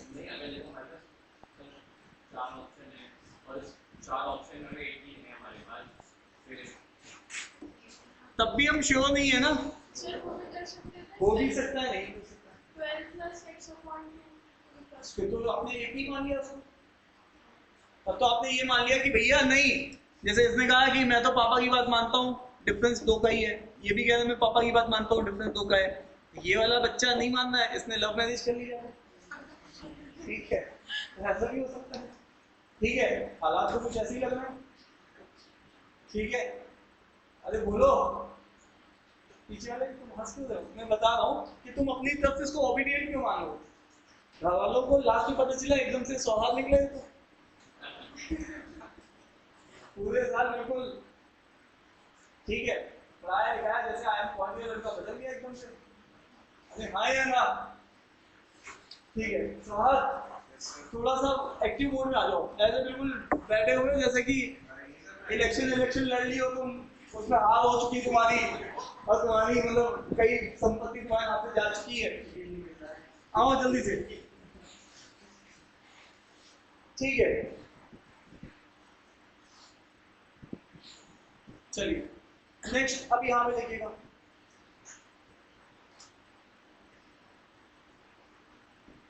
लिखिएगा the student was asked to find arithmetic mean, arithmetic mean average को भी बोलते हैं, of number 3, 11, 7, 9, 15 13 15 13 18 17 18 17 21 and x. He found that इसने अर्थमेटिक मीन निकालने के लिए बोला है, अर्थमेटिक मीन जिसको हम लोग एवरेज भी बोलते हैं। He found that, इसके नीचे है, he found that arithmetic mean 12 arithmetic mean 12. What is the value of number x? इसके ऊपर क्वेश्चन पूछा है।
हाँ सही सर।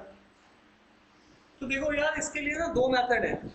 एक तो मेथड है जो तुमने ऑब्जर्वेशन की, और दूसरा है तुमने शॉर्टकट लगाया। देखो तुम्हें एक बात पता है, average is equal to sum by number. अब नंबर अगर आप गिनोगे तो कितने हैं? 1 2 3 4 5 6 7 8 9 10 नंबर्स हैं, और इन सबको जोड़ना स्टार्ट कर दोगे तो ये 3 + 11 + 7 + 9 + 15 + 13 + 18 + 17 + 21 + x, वही वाली कहानी। अब देखो वो छोटा सीक्वेंस था तो वहां तो जोड़ना सही था, एडवाइजेबल था कि जोड़ लो, काम खत्म करो। अच्छा एवरेज यहाँ पे 12 है, आपने मल्टीप्लाई किया 120, इन सबको जोड़ा भी होगा आपने, कितना आया जोड़ के? ऑब्वियस है ये आया होगा 112 114 आया होगा, है ना?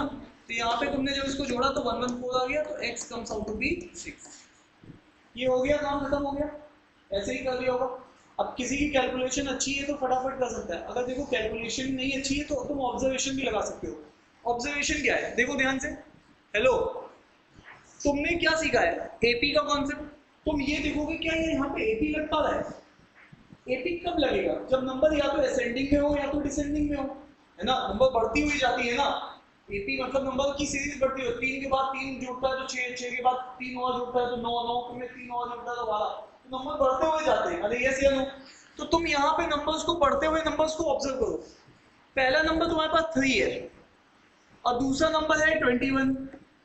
अगर इन दोनों को जोड़ दो तो ये कितना होगा? 24, और डिवाइड बाई 2 कर दो तो मीन क्या बैठेगा? 12 बैठ रहा है। फिर अगला नंबर पकड़ो, अगला नंबर फिर छोटा वाला नंबर कौन सा है? 7। अब 7 के साथ मैं क्या जोड़ूं ताकि सम 24 मिले? 17। तो मैंने यहां पर ये देख सकता था, 7 के साथ 17 ले सकता हूं मैं। अब ये ऑब्जर्वेशन है। ये ऑब्जर्वेशन कैसे आ रही है? जब तुम्हें अर्थमेटिक मीन तुम्हें पता है, क्या ये अर्थमेटिक मीन तो नहीं बन रहा, तो तुम्हारे दिमाग में होता है अर्थमेटिक मीन, तो पहले तो नंबर को मैं एक ऑर्डर में लिखूंगा। देखो ध्यान से, ऑर्डर में लिखने के लिए तुम नंबर्स को सोच सकते थे कि पहले 3 आएगा, फिर 7 आएगा, फिर 9 आएगा, फिर कौन आएगा? 11 आएगा, फिर कौन आएगा? 13 आएगा, फिर कौन आएगा? हाँ ना, 15, फिर 17, फिर 18, फिर 21। और x की पोजीशन, क्योंकि मुझे x पता ही नहीं है x कौन सा है। अच्छा, तो मुझे पता था फर्स्ट और लास्ट डिवाइडेड बाई 2, हाँ बन रहा है। अब यहां पर मजेदार बात क्या है? 7 plus how much will give you the 7 plus कितना? बोलो बोलो, 7 प्लस कितना?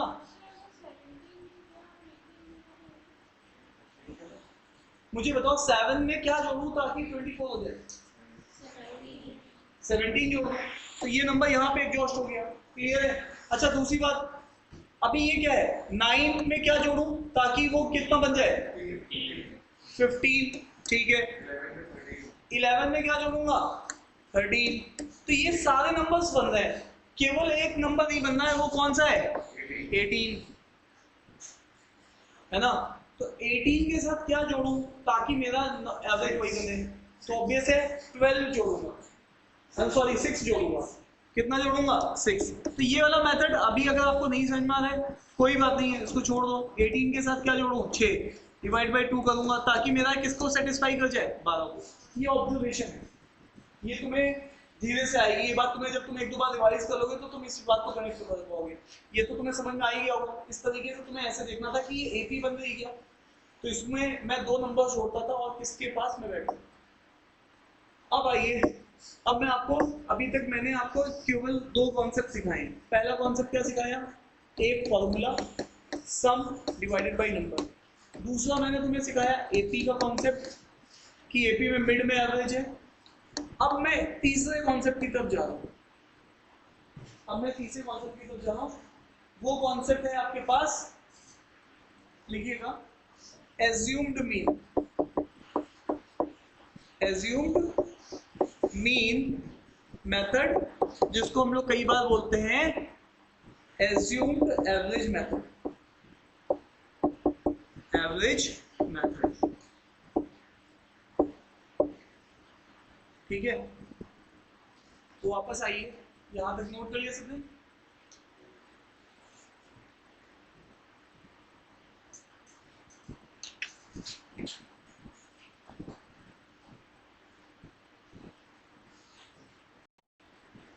देखो, अगर आपके पास, अब हम लोग ये जो मेथड सीखने जा रहे हैं ये हम लोग कई बार यूज करेंगे, एज्यूम्ड एवरेज मेथड।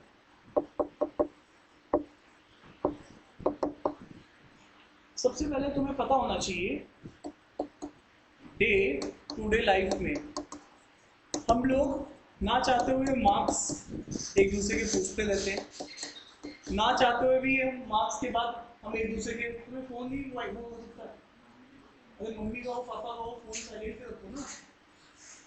मार्क्स, और मार्क्स के बाद फिर हमारा वेट, वेट के बाद हमारे पास हाइट, हाइट का हमारे पास एवरेज, मतलब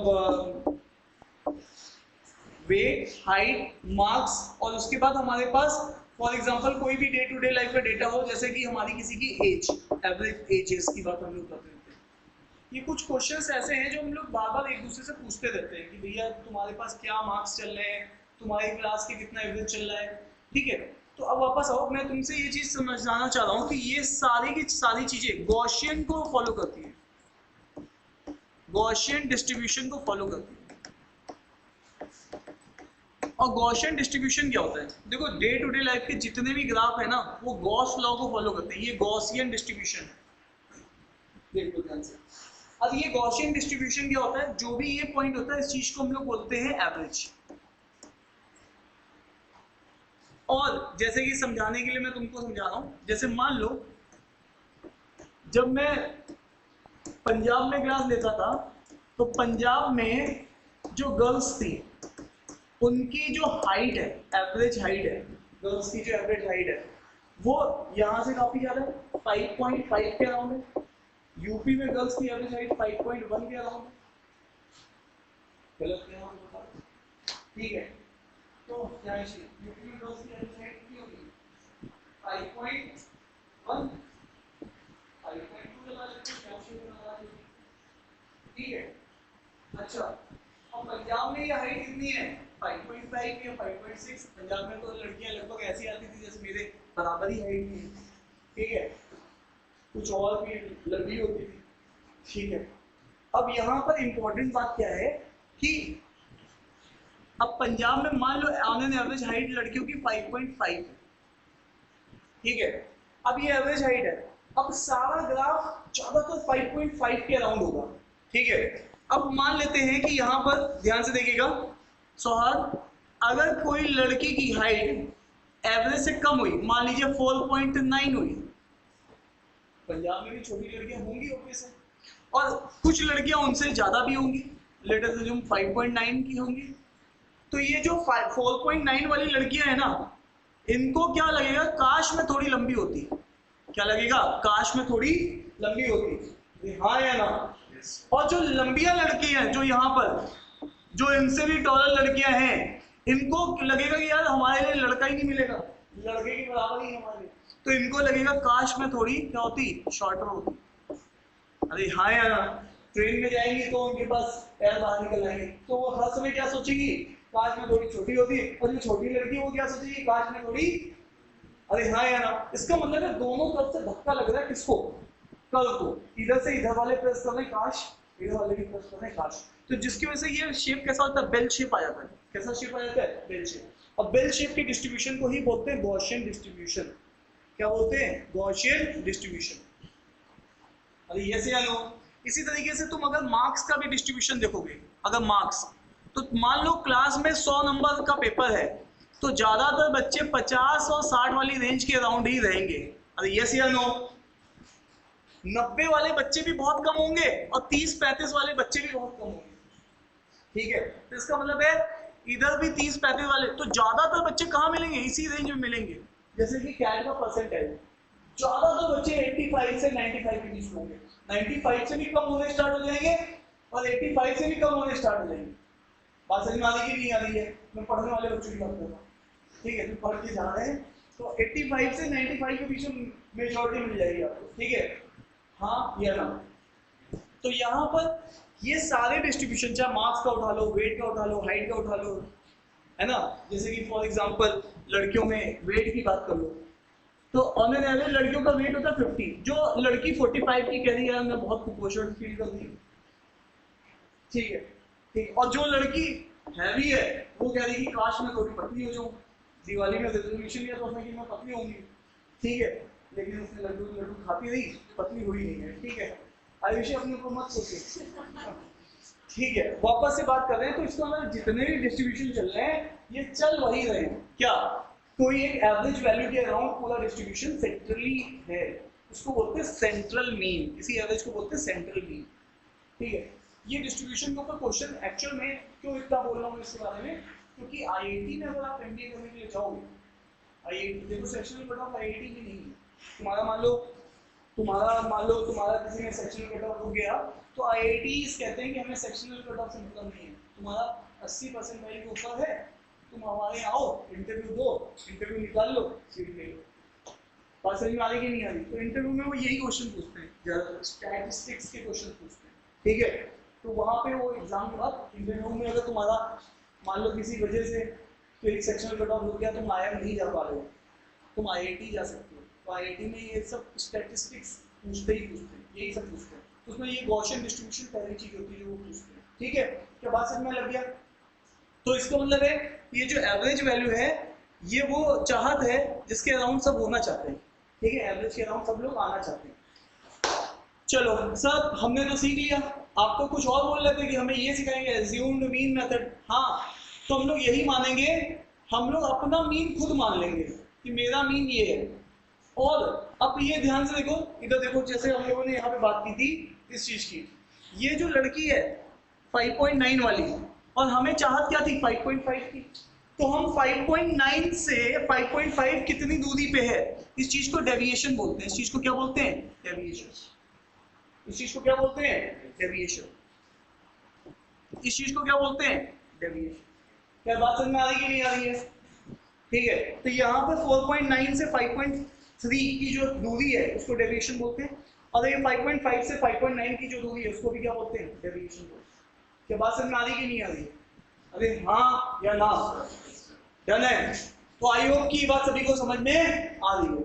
तो ये जो दूरी है जो तुम एज्यूम्ड करोगे उससे जो, इसीलिए इस मेथड का नाम पड़ता है डेविएशन मेथड।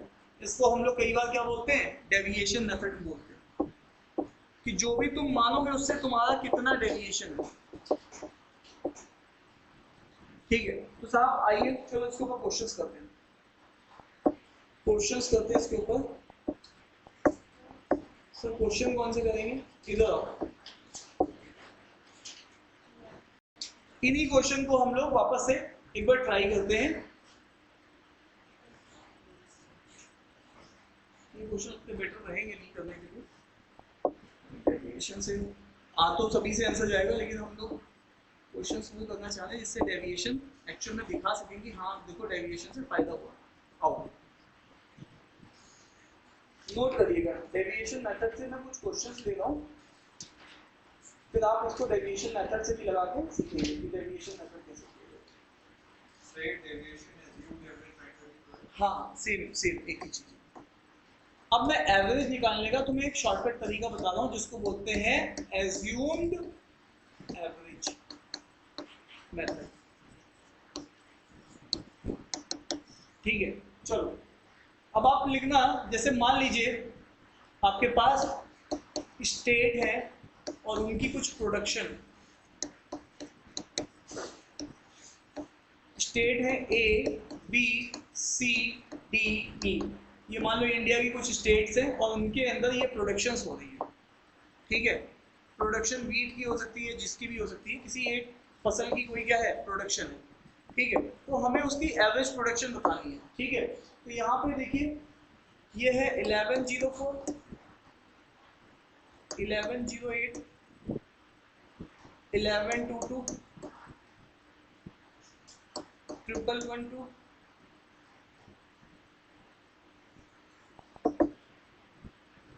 1122, ये तो हो गया था, और फिर है 1112,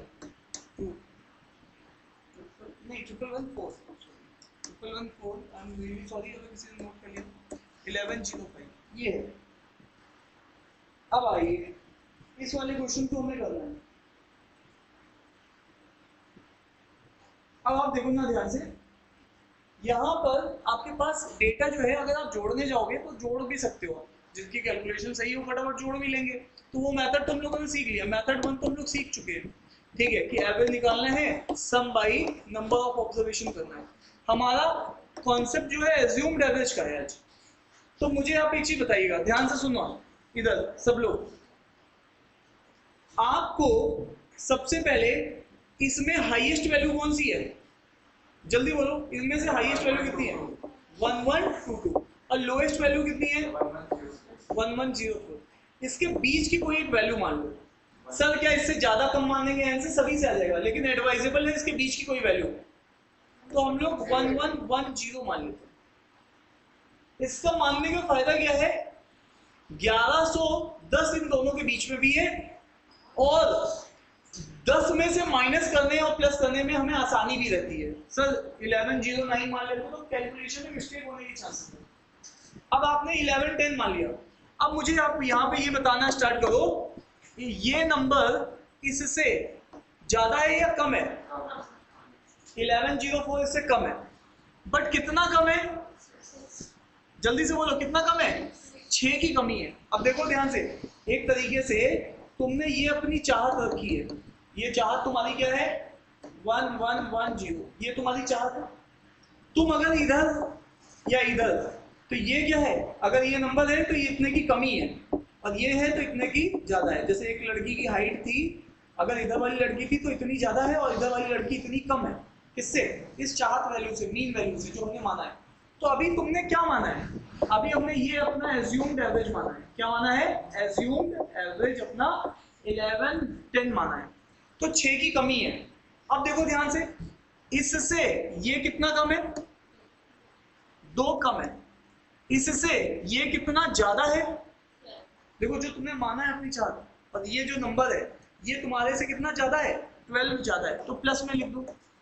इसी तरीके से ये जो तुमने माना है ये इससे कितना ज्यादा है या कम है, ऑब्वियसली ज्यादा है। कितना ज्यादा है, 4 ज्यादा है साहब। ठीक है, और लास्ट वाला ये अगर आप देखोगे तो ये इससे कितना कम है या ज्यादा है, कम है। कितना कम है, 5 कम है।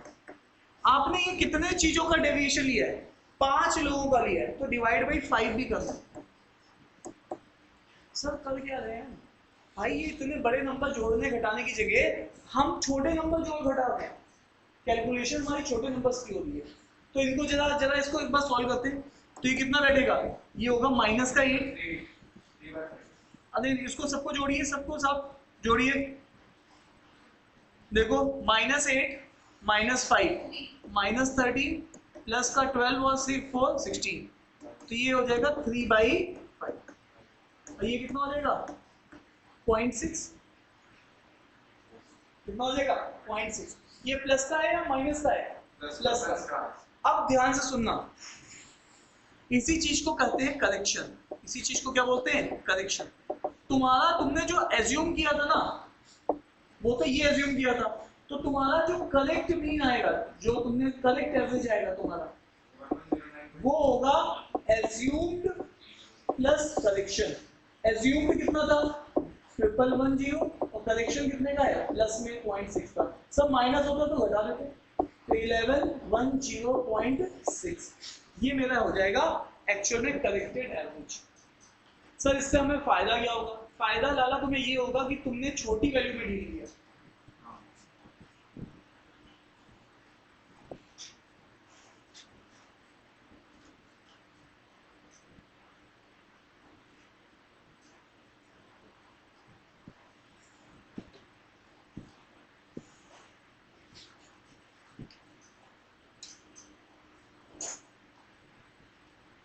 नेक्स्ट,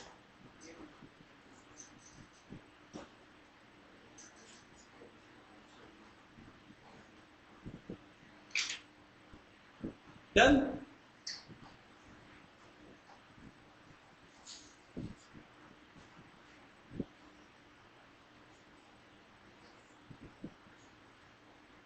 अब तुम इसी सेम क्वेश्चन को रिपीट करो। हेलो, ये नोट कर लिया सबने? अब तुम लोग सब लोग इसी सेम क्वेश्चन को रिपीट करो। एक बार यही वैल्यू 1120 मान के, अपने मीन को क्या मानोगे? 1120, उसको मान के एज्यूम इस क्वेश्चन को रिपीट करो। 1120 मान के इस क्वेश्चन को रिपीट करो, जल्दी से करिए। इस बार तुम अपने एवरेज को कितना मान रहे हो? 1120। नोट कर लिया सबने? चेक ये करना है कि आंसर कभी भी कुछ भी मान लोगे तो भी आंसर सेम आएगा। 1120 हम लोगों ने अज्यूम किया, तो यहां पे कितने की, ये नंबर कितना कम होगा? 16 कम होगा। अरे आपने अगर एवरेज अभी कितना मान रहे हो? 1110 की जगह 1120, तो ये नंबर कितना कम हो जाएगा? ये 16 नंबर दूर हो जाएगा। हाँ -16। और ये नंबर 2 ज्यादा, ये नंबर कितना कम है? ये नंबर कितना कम है? अब देखो ज्यादा तो नेगेटिव में आने स्टार्ट हो गए, ठीक है? अब आप इन सबको जोड़ लीजिए, इन सबको जोड़ लीजिए साहब। जोड़ा? तो अब यहां पर तुम्हारे पास, इसको जब जोड़ रहे हो सब लोग जोड़िए, फटाफट जोड़िए। माइनस का 47 कितने से डिवाइड करोगे? क्योंकि 5 का -9.4, यही आ रहा है आपका। अब आप बताइए, आपने एज्यूम कितना किया था? Plus correction is equal to correct mean. तो एज्यूम तो तुमने किया था 1120 और इसमें तुम कर रहे हो 9.4, तो पहले 120 में से तुम माइनस कर लो 9, तो 1111 आ जाएगा, ये आ जाएगा। और इसमें से फिर -0.4 भी करना है, तो कितना आ जाएगा? 1110.6। तो चाहे तुम कुछ भी कर लो, तुम्हारा आंसर सेम ही आएगा। देवांश, कुछ समझ में आ रहा नहीं आ रहा है? चलो, नहीं आ रहा है तो भी तुम्हें समझा के भेजूंगा। तुम चिंता क्यों कर रहे हो? किस वजह से चिंता कर रहे हो देवांश? आपके ऊपर फोकस है इसलिए चिंता कर रहे हो? देवांश, तुम्हारे ऊपर फोकस है इसलिए चिंता कर रहे हो?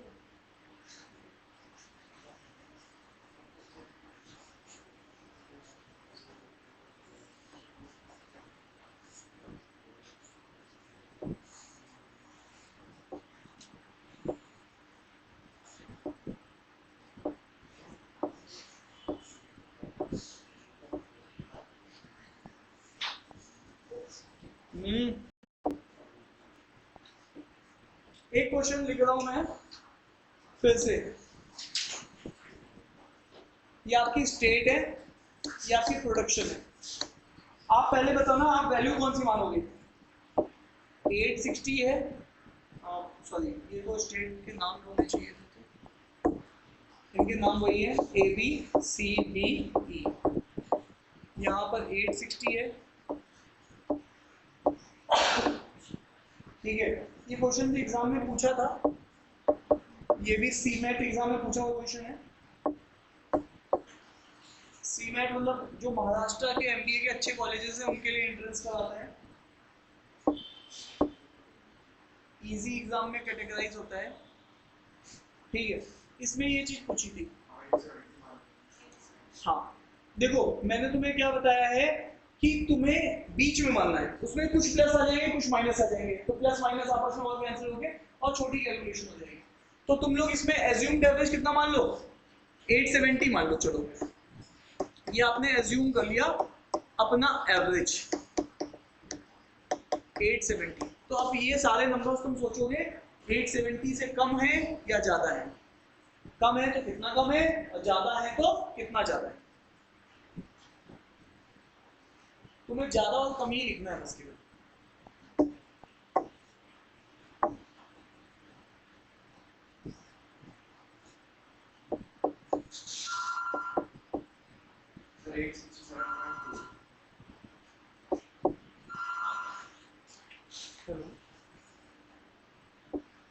हाँ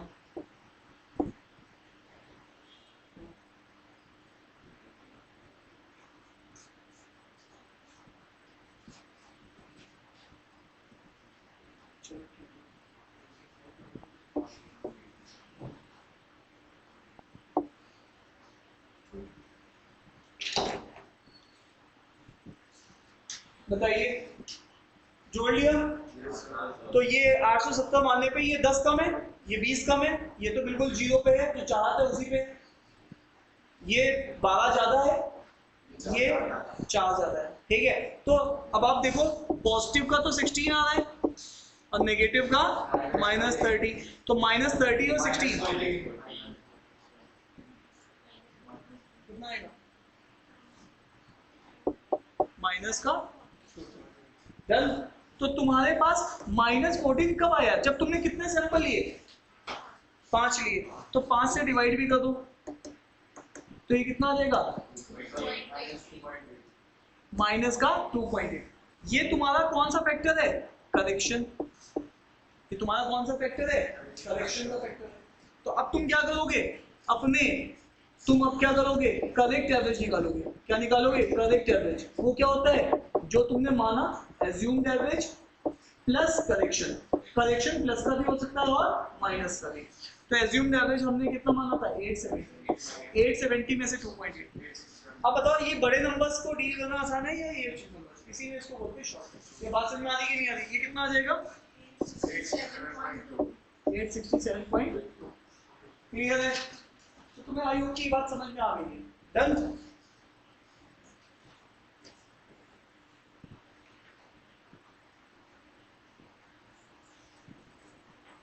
चलो ये एवरेज वाली शीट पड़ी हुई है इसमें, जो सेकंड थर्ड वाली एवरेज वाली शीट है।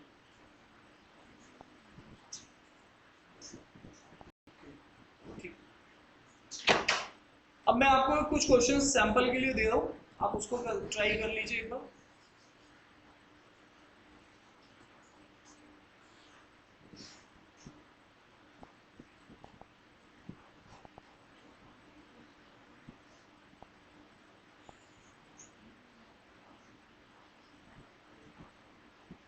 तुम लोगों को ये मेथड तो समझ में आ गया ना, अरे हाँ ना तो बोलो। अगली वाली क्लास में मैं आपको क्या पढ़ाऊंगा, अगली वाली क्लास में वेटेड एवरेज सिखाऊंगा, एवरेज का एक सेकंड चैप्टर, और एवरेज इक्वेशन वाली क्लास करूंगा, ठीक है। तो ये तुम्हारे पास आज जितने भी हमारे पास होते वो देख लिया हमने। सर प्रैक्टिस की मैं सेंड कर दूंगा।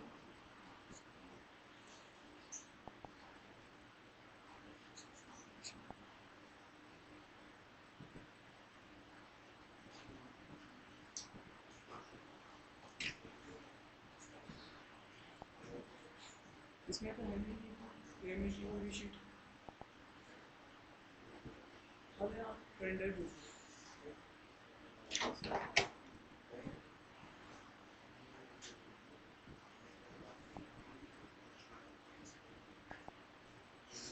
फटाफट करिए जो भी आपने सीखा, जब तक मैं ये शीट खोलूंगा। ठीक है, क्वेश्चन लिखते जाइए फटाफट। 2-3 क्वेश्चन में बोला उनको लिखते जाइए, उनके आंसर्स मुझे चाहिए आपसे। ये सब क्वेश्चन एग्जाम में पूछे हुए क्वेश्चन हैं, इजी एग्जाम्स में पूछे हुए क्वेश्चन है, जैसे सी मैट, एन मैट, स्नैप, इनके क्वेश्चन हैं। ठीक है, लिखिएगा। Find the average of first 5 multiple of 7।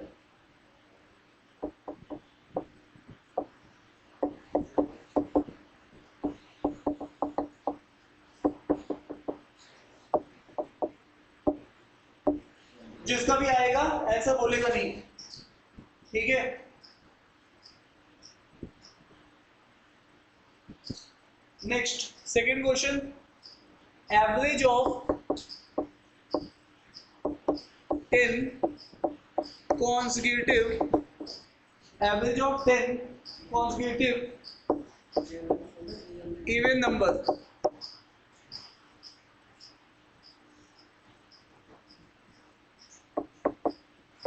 average of 50 odd number,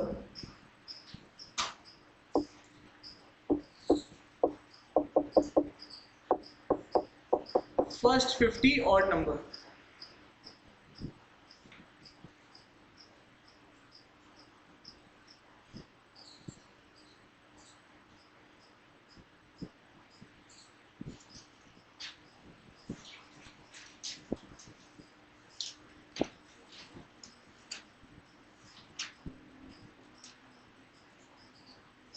तीन क्वेश्चन मैंने आपको दिए, पहला वाला हो गया। तो आपने क्या किया है, 7, अगला नंबर क्या लिखा है, हाँ भाई 7 के मल्टीपल चाहिए ना, और वो भी 5 बार। तो अगला नंबर क्या लिखेंगे, 7 5 कितना 35। और आप जानते हो कि अगला नंबर 14 है, तो ये एपी बनेगी। तो एपी बनेगी तो एवरेज क्या निकलेगा, फर्स्ट और लास्ट डिवाइडेड बाई 2। तो 35 प्लस 2 42 डिवाइडेड बाई 2 21। सबका 21 आया है। आइडिया क्या है, सबको जोड़ना नहीं है, सबको लिखना भी नहीं है। मल्टीपल में पहला नंबर और आखिरी नंबर लिखे जाते हैं। समझ में आ रही है, ये सीमेंट में पूछा क्वेश्चन है। Next, average of 10 consecutive even number, हाँ स्टार्टिंग। सो अब यहाँ पर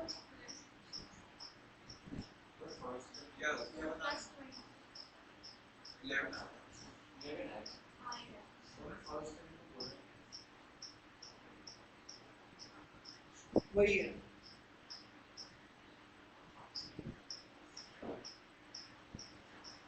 डन है ना। तो तुमने क्या लिखना है, पहला नंबर 2 लिखना है, अगला वाला 10, तो ये कितना हो जाएगा 20। या फिर लिखना चाहते हो तो 2 4 6 लिखने की जरूरत नहीं है। अब ऐसे तो ये कोई भी बोल देगा तो कब तक लिखते जाओगे। तो इसका मतलब ये भी मल्टीपल ही है, एक तरीके से 2 की टेबल ही पढ़ रहे हैं। तो इसका मतलब तुम यहाँ पे एवरेज लिखोगे तो क्या लिखोगे, फर्स्ट लास्ट डिवाइडेड बाई 2। तो ये 22 बाई 2 दैट इज 11। समझ पा रहे हैं बात। तो ये क्वेश्चन थोड़े से फ्रीक्वेंटली पूछे जाने वाले एग्जाम्स के क्वेश्चन हैं। हाँ, इसी क्वेश्चन में एक क्वेश्चन और भी आया था, इसको मैं अभी अलग करूंगा। इसी क्वेश्चन में एक क्वेश्चन और लिख देता हूँ, example number 4, average of first 10 natural number. अगर ये चीज होती तो ये तो और इजी हो गया, 1 2 3 है ना, नेचुरल नंबर में वही है 10 है। तो 1 to 10 एक एपी बन रही है, तो 1 + 10 डिवाइडेड बाई 2। तो ये कितना आएगा, 5 पॉइंट, बोलो भाई लोगों। अच्छा, एवरेज ऑफ 50 ऑड नंबर्स है ना। तो आपको पहला नंबर क्या होता है, 1, और फिर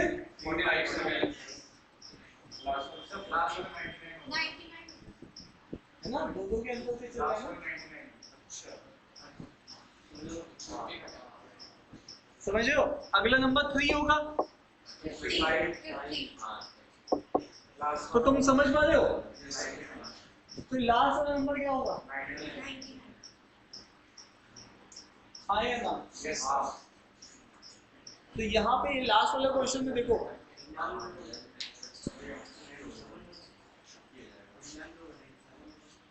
देखो छोटा नंबर था तो तुम लिख पा देते 2 का 20 हो रहा है, तो यहाँ पर लास्ट वाला ये इसको कैसे सोचा आपने 99? नहीं एपी का फॉर्मूला नहीं,